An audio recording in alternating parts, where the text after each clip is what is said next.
നമസ്കാരം. വർഷങ്ങളായിട്ട് അതിർത്തി തർക്കത്തിൽ ഏർപ്പെട്ടിരുന്ന തായ്ലാൻഡും കംബോഡിയയും. ആ തായ്ലൻഡും കംബോഡിയയും തമ്മിലുള്ള അതിർത്തി തർക്കം എന്ന് പറയുന്നത് ഒരു ക്ഷേത്രത്തിൻ്റെ പേരിലാണ്.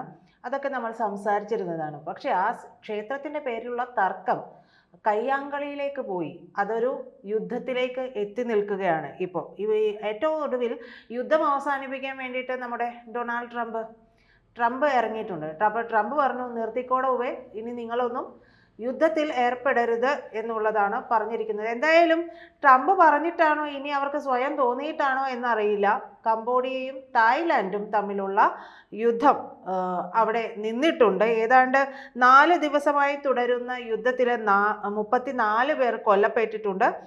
രാജ്യങ്ങളിലുമായിട്ട് 1,68,000 പേർ അഭയാർത്ഥികളായിട്ടുണ്ട്. അപ്പോൾ തായ്ലൻഡ് കംബോഡിയ നേതാക്കളുമായി സംസാരിച്ചിട്ടുണ്ട്. ശത്രുതയൊന്നും അവസാനിപ്പിച്ചിട്ടില്ലെങ്കിൽ 2 രാജ്യങ്ങളുമായിട്ട് US വ്യാപാര കരാറൊന്നും ഉണ്ടാക്കില്ല എന്നുള്ളതാണ് ട്രംപ് പറഞ്ഞിട്ടുള്ള വാദം. ഇനി അതൊക്കെ അവിടെ നിൽക്കട്ടെ, അതിലേക്ക് നമുക്ക് തിരിച്ചു വരാം. ഈ തായ്ലൻഡും കംബോഡിയയും തമ്മിൽ മലയാളിയുമായിട്ട് വല്ല ബന്ധമുണ്ടോ, വല്ല ഊഹമുണ്ടോ ആ കാര്യത്തിൽ? എന്നാൽ ബന്ധമുണ്ട് എന്നുള്ളത് തന്നെയാണ്. തായ്ലൻഡിലും കംബോഡിയയിലും എന്ത് സംഭവിച്ചാലും അത് നമ്മളെ കൂടി ബാധിക്കും. അതൊരു പക്ഷെ മോശമായിട്ടായിരിക്കാം, അല്ലെങ്കിൽ നല്ല രീതിയിലായിട്ട് തന്നെ ആയിരിക്കാം. എന്തായാലും നമുക്കതൊന്ന് പരിശോധിച്ച് കളയാം. ഇവർ തമ്മിലുള്ള യുദ്ധം കൂടി വന്നതോടുകൂടി നമുക്ക് ഓർമ്മയുണ്ടാകും ഇതിപ്പോൾ എത്രാമത്തെ യുദ്ധത്തെക്കുറിച്ചാണ് നമ്മൾ കേൾക്കുന്നത് എന്നുള്ളത്. എന്തായാലും അതിനൊരു പരിസമാപ്തി ആയിട്ടുണ്ട്. ഇനി അത് എപ്പോഴും വീണ്ടും തുടങ്ങുമെന്നുള്ളതൊന്നും അറിയില്ല. നമ്മൾ പറയുമ്പോൾ ഈ പറയുന്നത് പോലെ ടൂറിസത്തിൽ ഊന്നിയിട്ടുള്ള ഒരു വരുമാന മാർഗമാണ് തായ്ലൻഡിൻ്റേത്. അപ്പോൾ യുദ്ധം രൂക്ഷമാകുമ്പോൾ സ്വാഭാവികമായിട്ടും ഈ അടിയും പിടിയും നടക്കുന്ന സ്ഥലത്തേക്ക് നമ്മളാരും പോവില്ലല്ലോ. അത്തരത്തിലുള്ള നീക്കം തന്നെ അവിടെയും ഉണ്ടായിട്ടുണ്ട്. അപ്പോൾ തായ്ലൻഡിലേക്കുള്ള വിനോദസഞ്ചാരികളുടെ കുറവ് വലിയ രീതിയിൽ തന്നെ ഉണ്ടായിട്ടുണ്ട്. ഈ തായ് ടൂറിസത്തിന് ഏൽക്കുന്ന പോറലുകളൊക്കെ അവിടെ മാത്രമല്ലേ അങ്ങ് ഏൽക്കുകയുള്ളൂ എന്ന് നമ്മൾ വിചാരിച്ചിട്ടുണ്ടെങ്കിൽ അത് തെറ്റാണ്, ശുദ്ധ തെറ്റാണ്. അത് നമ്മൾ മലയാളികളെ കൂടി ബാധിക്കുന്ന കാര്യമാണ്. മാത്രമല്ല, മലയാളികളെന്ന് മാത്രമല്ല, മറ്റു രാജ്യങ്ങളിലുള്ള ടൂറിസം അനുബന്ധ ബിസിനസ് ചെയ്യുന്ന എല്ലാവർക്കും തന്നെ അത് ബാധിക്കുകയും ഒക്കെ ചെയ്യും. യൂറോപ്യൻ രാജ്യങ്ങൾ അവരുടെ പൗരന്മാർക്ക് ഈ രാജ്യങ്ങളിലേക്കുള്ള യാത്രാ മുന്നറിയിപ്പൊക്കെ നൽകിയിട്ടുണ്ട്. യുദ്ധം അവസാനിപ്പിച്ചാലും വിനോദസഞ്ചാരികളുടെ വരവ് നേരെയാകാൻ സമയമെടുക്കും. നമുക്കറിയാം, പെഹൽഗാം അറ്റാക്ക് കഴിഞ്ഞതിന് ശേഷം ആ ഭാഗത്തേക്ക് കശ്മീരിലേക്ക് എത്തുന്ന വിനോദസഞ്ചാരികളുടെ എണ്ണത്തിൽ വലിയ കുറവുണ്ടായി. അത് അവിടുത്തെ ആളുകളുടെ ഉപജീവന മാർഗത്തെ വരെ വല്ലാതെ ബാധിച്ചു. വീണ്ടും ആ ഒരു രീതിയിലേക്കായി വരാൻ ഇനിയിപ്പോൾ വന്ന് തുടങ്ങിയിട്ടുണ്ടെങ്കിൽ പോലും പഴയ രീതിയിലേക്കൊരു ഫുൾ ഫോമിലേക്ക് വിനോദസഞ്ചാരികളുടെ വരവ് എത്തിത്തുടങ്ങാനായിട്ട് സമയമെടുക്കും. ഈ കേരളത്തിൽ നിന്നുള്ളവർക്ക് വിനോദസഞ്ചാരത്തിനോട് ഭയങ്കര താല്പര്യമാണ്. എന്തായാലും അവർ ഒരുപാട് ചൂസ് ചെയ്യുന്ന ഒരു സ്ഥലമാണ് തായ്ലൻഡ്.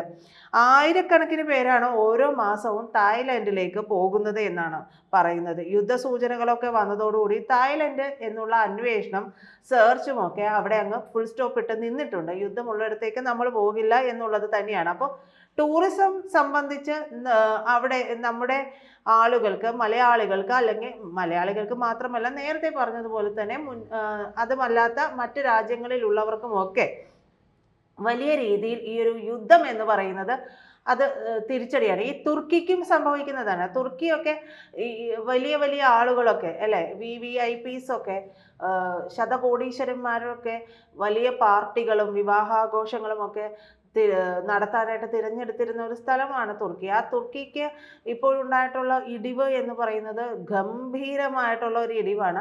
അത് നമ്മുടെ രാജ്യത്ത് നിന്നുള്ളവരുടെ എല്ലാവരും അവിടെ ഫുൾ സ്റ്റോപ്പ് ഇട്ടു. ഇപ്പോൾ നമ്മുടെ രാജ്യത്ത് നമുക്കെതിരെ ആരെങ്കിലും തിരിഞ്ഞിട്ടുണ്ടെങ്കിൽ ആ ഭാഗത്തേക്ക് ഒരു ഫുൾ സ്റ്റോപ്പ് ഇടാനായിട്ട് ആരുടെയും നിർദ്ദേശമൊന്നും വേണ്ട.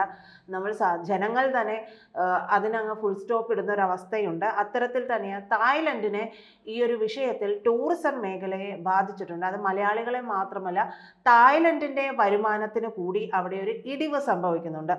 ഇനി മറ്റൊരു കാര്യം എന്ന് പറയുന്നത്, ലോകത്തിലെ തന്നെ ഏറ്റവും വലിയ ഉൽപാദക രാജ്യമാണ് തായ്ലൻഡ്.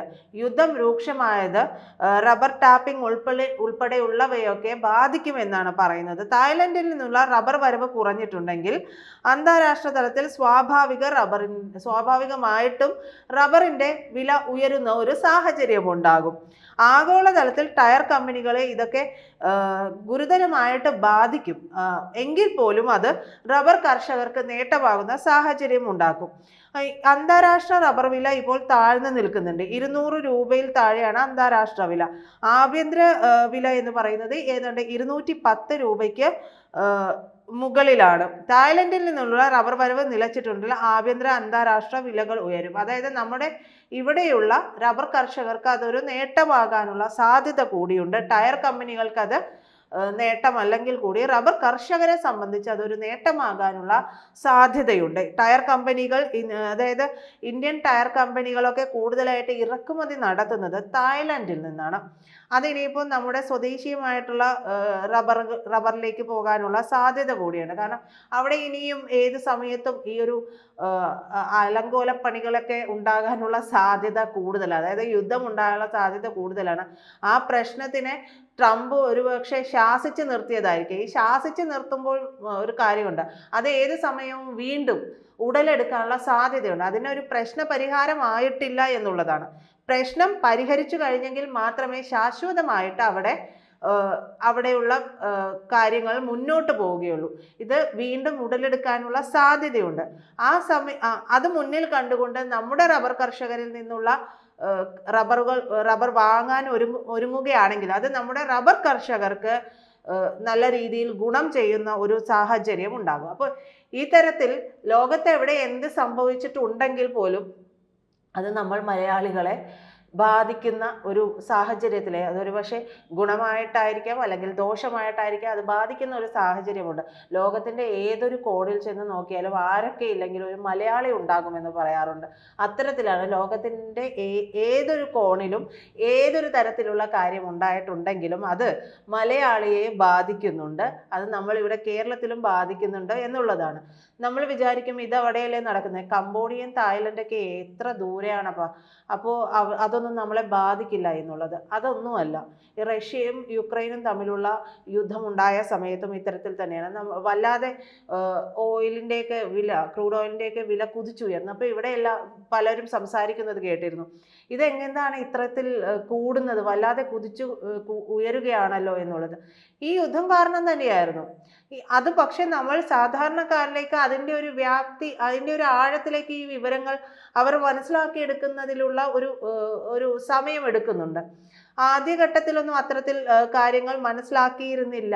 പക്ഷെ ഇപ്പോൾ എവിടെയെങ്കിലും ഒരു യുദ്ധം വരുമ്പോൾ എല്ലാവരും ചോദിക്കുന്ന ഒരു കാര്യമാണ്, ഇത് നമ്മളെ ബാധിക്കുമോ, നമ്മളെ ഏതെല്ലാം രീതിയിൽ ബാധിക്കും എന്നുള്ളത് എല്ലാവരും ചോദിക്കുന്ന ഒരു കാര്യമാണ്. അത്തരത്തിൽ വലിയ രീതിയിൽ ലോക വിഷയങ്ങളോടൊക്കെ പ്രതികരിക്കുന്ന രീതിയിലേക്ക് നമ്മൾ വെറും ഏറ്റവും സാധാരണക്കാരായിട്ടുള്ള ജനങ്ങൾ ചിന്തിക്കുന്ന അവസ്ഥയിലേക്ക് നമ്മൾ മാറിക്കഴിഞ്ഞിട്ടുണ്ട് എന്നുള്ളതാണ്. എന്തായാലും ഈ പറയുന്നത് പോലെ ട്രംപ് ഇടപെട്ട് ഈ ഒരു യുദ്ധം അവസാനിപ്പിച്ചിട്ടുണ്ട്. ഇനി അതിൻ്റെ പേരിൽ മൂപ്പർക്ക് എന്നാണ് നൊബേൽ പ്രൈസ് കൊടുക്കേണ്ടി വരിക എന്നുള്ളത് അറിയില്ല. ആരെങ്കിലുമൊക്കെ ചേർന്നുകൊണ്ട് ട്രംപിന് നൊബേൽ പ്രൈസ് കൊടുക്കുകയാണെങ്കിൽ ഈ അവിടെ ഇവിടെയും കിടക്കുന്ന ആളുകളെ തമ്മിലടുപ്പിച്ചുകൊണ്ട് രസിക്കുന്ന, അതിനുശേഷം അത് ഒതുക്കി തീർത്തു എന്ന് അവകാശപ്പെട്ടുകൊണ്ട് രംഗത്തെത്തുന്ന ട്രംപിൻ്റെ അസ്കിതയ്ക്ക് ഒരു പ്രശ്ന പരിഹാരമാകും എന്നുള്ളത് കൂടി നമ്മൾ ഈ അവസരത്തിൽ ഓർക്കേണ്ടതുണ്ട്. ഈ പറയുന്നത് പോലെ ട്രൂത്ത് സോഷ്യലിലൊക്കെ ട്രംപ് കുറിച്ചത് ഇങ്ങനെയാണ്, തായ്ലൻഡും കംബോഡിയയും നേതാക്കളുമായിട്ടൊക്കെ സംസാരിച്ചിട്ടുണ്ട്. ശത്രുത അവസാനിപ്പിച്ചിട്ടില്ലെങ്കിൽ US-ഉമായിട്ടുള്ള വ്യാപാര കരാർ ഉണ്ടാകില്ലെന്ന് അറിയിച്ചതായിട്ടാണ് ഈ പറയുന്ന ട്രൂത്ത് സോഷ്യലിൽ ട്രംപ് അറിയിച്ചിട്ടുള്ളത്. വെടിനിർത്തൽ ചർച്ചയാകാമെന്ന് ഇരു കൂട്ടരും സമ്മതിച്ചതായിട്ടും ട്രംപ് അവകാശപ്പെട്ടിട്ടുണ്ട്. ഇങ്ങനെയാണ് അതിനെക്കുറിച്ച് പറഞ്ഞിരിക്കുന്നത്. തായ്ലൻഡുമായിട്ടുള്ള യുദ്ധം അവസാനിപ്പിക്കുന്നത് സംബന്ധിച്ച് കംബോഡിയ പ്രധാനമന്ത്രിയുമായിട്ട് സംസാരിച്ചു. തായ്ലൻഡിൻ്റെ താൽക്കാലിക പ്രധാനമന്ത്രിയായിട്ട് സംസാരിച്ചിട്ടുണ്ട്. ഇരു രാജ്യങ്ങളും അടിയന്തര വെടിനിർത്തലും സമാധാനവും ആഗ്രഹിക്കുന്നു എന്നാണ് ട്രംപ് കുറിച്ചിട്ടുള്ളത്. എന്തായാലും ട്രംപിൻ്റെ മധ്യസ്ഥതയ്ക്ക് ഇവരൊക്കെ നന്ദി പറയുകയും ഒക്കെ ചെയ്തിട്ടുണ്ട്. നമ്മൾ പറഞ്ഞു വന്നത് ലോകത്ത് എവിടെ നടന്നാൽ എന്ത് വിഷയം ഉണ്ടായിട്ടുണ്ടെങ്കിലും അത് നമ്മളെ ബാധിക്കുന്ന ഒരു കാര്യം നിലവിലുണ്ട്. കാരണം ലോകമാകെ ഈ വ്യാപാര കരാറും ഡിഫൻസിൻ്റെ കരാറും ഒക്കെ ആയിട്ട് ബന്ധപ്പെട്ട് നടക്കുകയാണ്. അതുകൊണ്ട് തന്നെ എവിടെ എന്ത് സംഭവിച്ചാലും അതിൻ്റെ ഒരു പരിച്ഛേദം എന്നുള്ളത് നമ്മൾ കൂടി അറിയേണ്ടി വരുന്ന സാഹചര്യത്തിലേക്ക് മാറിയിട്ടുണ്ട്.